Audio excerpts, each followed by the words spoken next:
She sat next to me on the train and said, "You're my husband for the next 3 hours." The first thing she did was grab my hand, not gently, not shyly.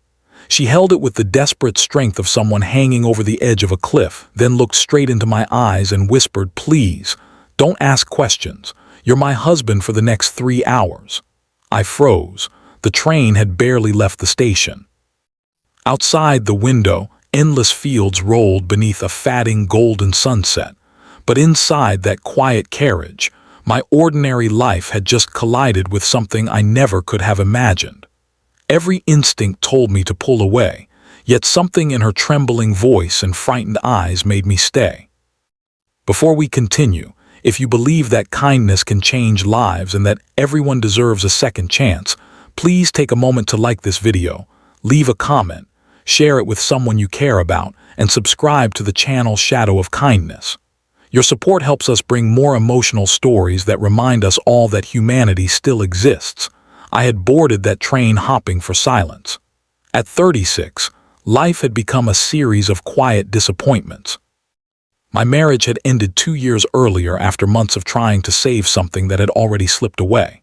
My father had passed not long after, leaving behind a house filled with memories I couldn't bear to revisit. I had accepted a new job in another city, believing that changing my surroundings might somehow heal the emptiness inside me.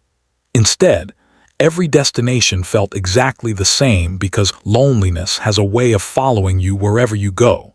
She looked no older than 30. Her dark green coat was elegant but slightly wrinkled, as though she had rushed onto the train without thinking. Loose strands of brown hair framed a face that carried both incredible beauty and overwhelming exhaustion. She wasn't wearing much makeup, yet her pale skin and tear-filled green eyes made it obvious she had been crying long before she found me. She squeezed my hand again. Without turning her head, she stared out the window and quietly said that 2 men were walking through the train looking for her. If they believed she was traveling alone, they would force her to get off at the next stop. If they saw her sitting beside her husband, they might leave her alone. Every part of the story sounded unbelievable. Still, fear has a language that cannot be faked. A few minutes later, the carriage door opened. 2 men stepped inside. Both wore expensive jackets and confident smiles, but there was something unsettling about the way they scanned every passenger. Their eyes finally stopped on us. The woman leaned her head gently against my shoulder. Without thinking, I wrapped my arm around her. One of the men walked closer. He smiled politely, but there wasn't a trace of kindness behind his expression. He asked if everything was all right. I answered as calmly as I could that my wife had been feeling unwell since breakfast and simply wanted to rest. The man studied us for several painfully long seconds. Then he nodded. The 2 men continued through the carriage. Neither of us breathed until they disappeared around the corner. Only then did she quietly whisper 2 words, "Thank you." The next hour, the train carried us deeper into the countryside while she slowly began telling me pieces of her story. Her name was Emma. She had grown up in a loving family until both of her parents died within 18 months of each other. Their small antique business was inherited by her uncle, a man everyone believed was generous and responsible. At first, he treated her like his own daughter. But after discovering that her parents had secretly left everything to her through a trust that she would receive at age 30, his kindness disappeared. He began controlling every part of her life, her friendships, her finances, even the man she loved. Eventually, she realized he wasn't protecting her inheritance. He was stealing it.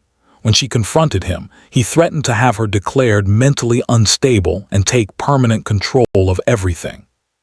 She escaped before he could. The men searching the train weren't police officers.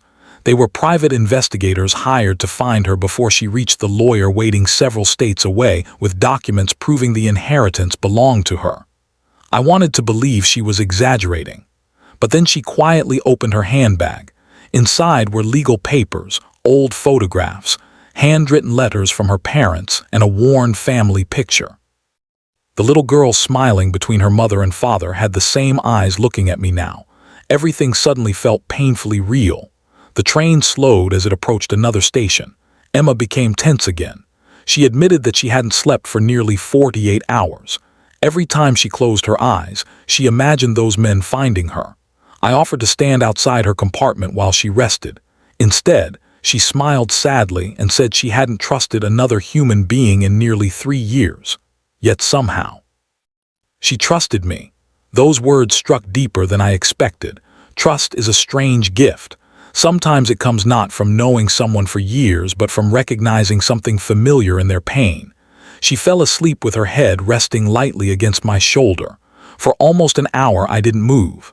My arm went numb. My back ached. But I couldn't bring myself to disturb someone who finally looked peaceful after what seemed like years of fear. As the evening darkened outside, I found myself wondering how many people silently carry unbearable burdens while everyone around them assumes they're simply having another ordinary day. When Emma finally woke, she looked embarrassed. She apologized for treating a complete stranger like family.